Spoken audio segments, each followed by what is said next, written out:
Hey guys, so I know a lot of you are in this situation. You bought an iPhone 10 a year ago, a year flew by, honestly faster than I could have imagined, and the new iPhones are here, the iPhone XS and the XS Max.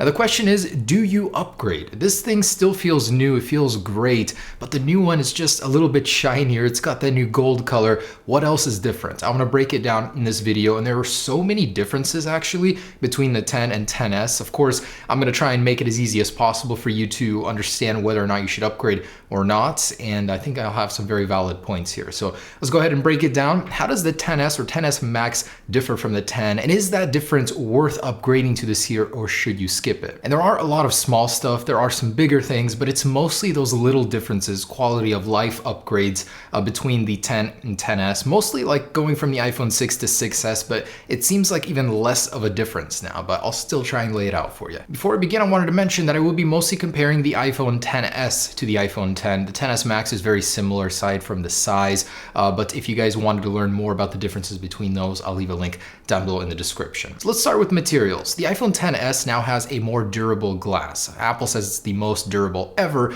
so if you're likely to break your iPhone by dropping it, the XS would certainly be a great upgrade. You know what else would be a great upgrade here? A case or a screen protector.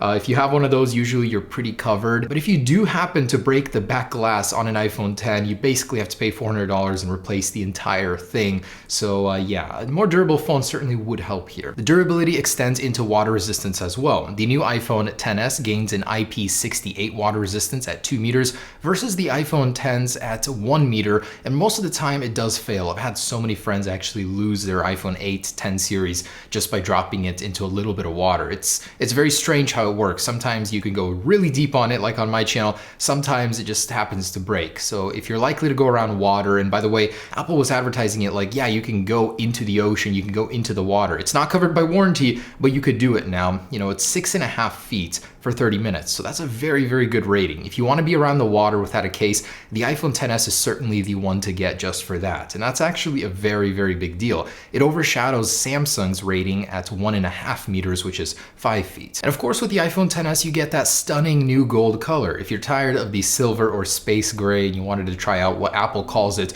their most stunning color ever, you certainly can get that with the new iPhone XS. And something that bothers me more than it should, the asymmetrical ports on the iPhone XS. So do consider you're going to be looking at that every single time you go to charge, unless you're a wireless charger. You're going to see a different amount of speaker grills on either sides of both the XS and the XS Max. It honestly doesn't matter at all, I just thought I'd mention it. Oh, and prepare to get a little bit stronger as the iPhone XS now weighs an additional 3 grams. So if you wanted a lighter load, certainly the iPhone 10, and I'm kidding by the way. Now the displays on paper look exactly the same, the specs are the same, Super Retina, but Apple says that they improved the display even more on the XS series by increasing the dynamic range by 60%. So colors should look even better in your content and games and whatnot over the iPhone 10. But don't let that fool you. This display is great. I doubt you're even going to notice that difference. I'll certainly try to see it, but this is an amazing display. Organic LED, it's super bright, it's everything you need. So displays alone, there's almost no difference. And something I think that will compound to make your experience so much better is a faster Face ID on the XS. Apple says that they improved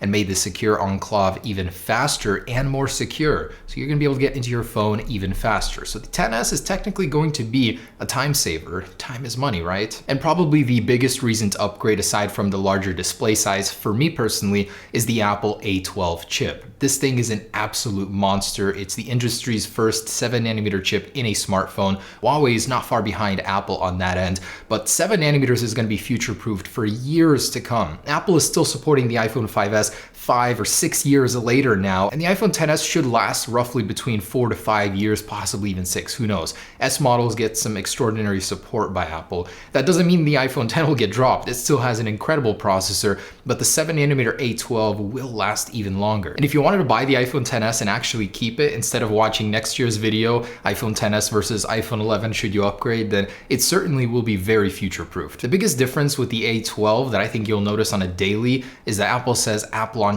will be 30% faster thanks to a 15% increase in speed on the high-end high-end cores and 40% efficiency increase in the low-end cores. The GPU is also 50% faster. It's now a quad-core GPU versus a 3-core on the iPhone 10, which for gaming you'll certainly notice, especially with that larger screen size of the iPhone XS Max. And the iPhone XS has 4 GB of RAM now instead of 3, so your apps should stay open in the background longer, which means you'll have to do less reloading and again save more time. So if time is very valuable to you, seems like the XS will save plenty. And the camera of the iPhone XS receives some substantial upgrades, mostly because of the A12 and the image signal processor together.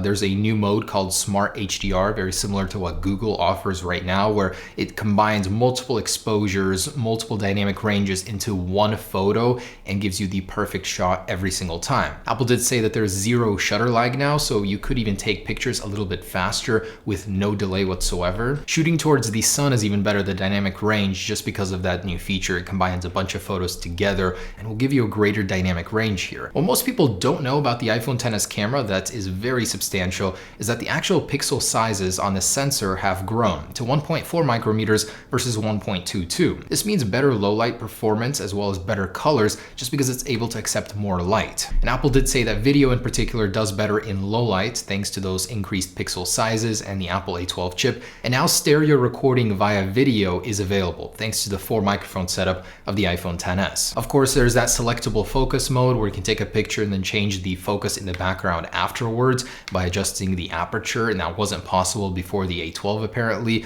But if you get some apps from the App Store, it's certainly possible on the iPhone 10 right now, so that alone should not be a reason to upgrade. And the selfie camera actually supports 60 frames per second in 1080p now, whereas the 10 only did 30, and the selfie camera can do that adjustable bokeh thing as well. The iPhone XS receives an upgrade in the speakers as well. They said it's a wider stereo sound, so things are more booming. It's going to be a better sound in general in gaming and movies. And storage. Apple adds an additional storage tier to the iPhone XS. If some of you filled up that 256 and needed more, the XS does offer a 512 gigabyte upgrade, and supposedly with that, it also gets 8 gigabyte of RAM to control all of that memory. I can't confirm that to be true just yet though. The price of that though is $1,349, $1,449 on the XS Max though, so prepare those very deep pockets. If you guys have T-Mobile, the iPhone XS is actually a very big upgrade because it supports a new band, the 71 band, so you'll get even better LTE performance all across America. The iPhone XS does have a gigabit LTE, so faster LTE speeds will be supported for download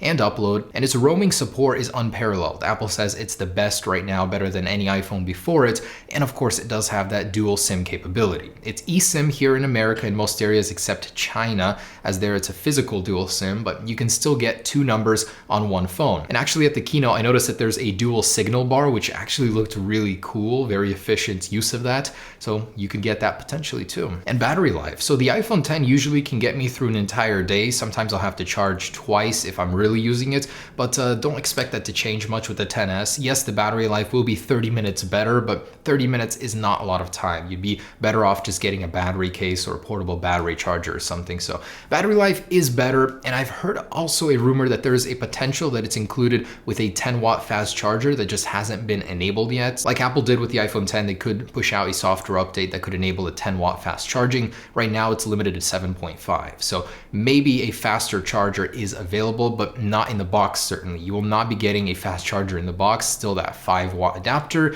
and no headphone dongle, just so you know, in the box either. The iPhone 10 does have one, so you have to dish out an additional $7 or $9, however much that is, to get that. And that's most of the physical changes. Let's just talk about theoretically upgrading. So for your iPhone 10, this thing still has an incredible resale value.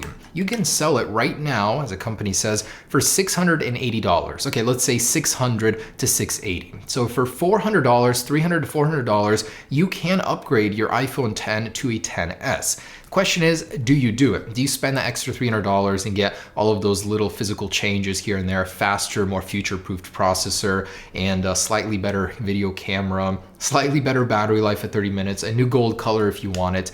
I personally would not do that. Honestly, this phone is amazing. It did not just suddenly get slow just because the new one came out. It's still gonna be very, very nice. iOS 13 should bring out a lot of features in it, possibly some new functionality. Honestly, Apple hasn't done much with the OLED at all, and I'm hoping with iOS 13 that they do bring a always-on display, maybe a dark mode if they really want to please us. The only way I see someone upgrading from an iPhone 10 to a 10s is if you're going for the Max version. That's a night and day difference in terms of usability. It's going to be a huge upgrade. But from the 10 to the 10s, unless you really like that screen size and don't mind spending the money, I just don't see that upgrade being justified. But if you're going from a 10 to a 10s Max, that's certainly a very big upgrade. So sell this thing, get your money out of it, and put it towards a larger 10s Max that's going to be very future-proofed. Now I want to give you an example as to why I'm upgrading from an iPhone 10 to a 10s Max. Money not being an object, it's mostly just because of that screen size and the faster time-saving thing. So Apple says apps will launch 30% faster.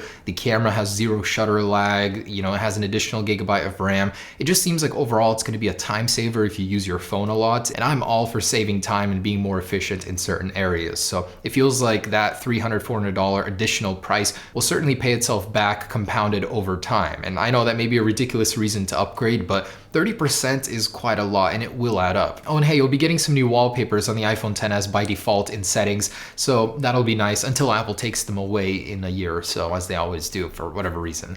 But anyways, guys, there it is. I honestly would not recommend upgrading. Your iPhone 10 is still amazing. It still feels new, I'm sure, from a year ago. When Apple reduces that notch, that will be a much more compelling upgrade, but for now, unless you're going to the XS Max, it's simply not worth the money right now. There it is, guys, the iPhone XS versus the iPhone 10. I say certainly keep your 10 for another year and see what Apple's got up their sleeves, unless you're going to the XS Max and really want it. Let me know your thoughts down below. Will you be upgrading or not, and why? Hope I made this choice a little bit easier, guys. Peace.